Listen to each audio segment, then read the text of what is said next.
Bismillahirrahmanirrahim. Yang ingin kami tanyakan mengenai salah satu perbedaan yang substantif tadi tentang Hasan Qobeh. Sebenarnya argumentasi dari Maturidiyah menetapkan Hasan Qobeh dengan akal itu apa? Kemudian bagaimana Maturidiyah menanggapi ayat wa ma kunna mu'azzibina hatta nab'atsa rasula? Apakah ketika mendengar ayat tersebut kemudian mereka menganggap Hasan Qobeh ini diranahkan kepada syariat atau ya, langsung kami kembalikan ke narasumber. Baik, bagus. Apa yang menyebabkan dalam bab itu patokan dari Maturidi? Karena Maturidi menganggap baik buruk itu dengan bukan di wilayah taklifi. Nah, itu tadi sudah saya sebutkan. Enggak dihubungkan dengan sesuatu yang taklif, tapi pakai nilai-nilai universal. Ya, secara universal orang dimanapun dia beragama atau tidak, pasti dia tahu baik dan buruk versi dia masing-masing. Oke, versi dia masing-masing. Dan ada baik buruk yang enggak sama, tapi versi Maturidi itu gini, ada kebaikan universal. Menurut akal ini baik ketika diperdebatkan, tetapi ketika sudah dikaji betul, misalkan akal kalau dipakai betul-betul, bisakah akal sampai pada kesimpulan alam semesta ini tidak punya pencipta? Bisakah akal sampai kesimpulan pada ateisme? Ateis ada kan? Ada, mereka berakal. Tetapi gimana kok bisa mereka mengatakan ateisme itu baik? Agama itu hanya dongeng. Akalnya nggak dipakai benar. Versi Maturidi. Ketika dipakai benar, nggak mungkin orang sampai pada kesimpulan bertuhan itu buruk. Bertuhan itu pasti wajib. Kenapa? Pikir, ya, mosok sesuatu alam dunia sehebat ini, secanggih ini, serumit ini, nggak ada penciptanya? Nggak mungkin kan? Nggak mungkin. Kalau mau pakai persentase, berapa persentasenya? Kalau saya bilang, ini HP ini nggak ada pabriknya, nggak ada yang buat, siapa yang mau percaya? Padahal cuma HP segini. Tapi, masa alam semesta so hebat ini, segede ini, terus ada yang bilang, nggak ada penciptanya. Yes, ada sendiri gitu. Masa ada yang percaya? Lebih jauh, lebih rumit, ya kan?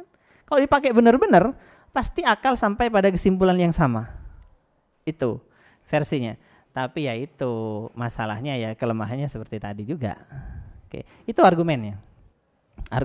Sehingga mereka mengatakan akal itu bisa memutuskan baik dan buruk secara independen. Meskipun belum ada wahyu, tetapi kalau dalam hal seperti itu, hal yang akal bisa sampai, maka ada putusan. Hal yang bisa sampai itu hanya hal-hal mendasar. Allah itu ada, tauhid itu harus. Allah itu satu saja. Soal perincian-perincian taklif, memang semua sepakat harus ada syariat, harus ada rasul. Jadi ayat itu berlaku ketika ada rasul dalam hal-hal yang rinci. Hal-hal yang rinci. Allah itu ada, pakai akal kan? Tapi Allah itu merintah apa? Bisa enggak pakai akal? Enggak bisa, itu semuanya pakai risalah. Pakai risalah ayat itu untuk itu. Allah enggak akan mutus, tapi dalam hal-hal yang berkaitan dengan risalah. Bukan risalah, maka akli murni. Nah, itu diputus akal. Oke, beda ya. Beda. Jadi gini, saya tutup terakhir untuk membedakan mana yang butuh akal murni, cukup akal murni dengan yang harus pakai khobar. Ya. Misalkan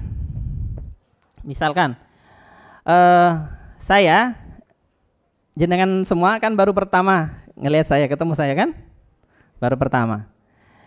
Jenengan tahu enggak? Kalian semuanya tahu enggak bahwa saya ini punya ibu yang melahirkan saya?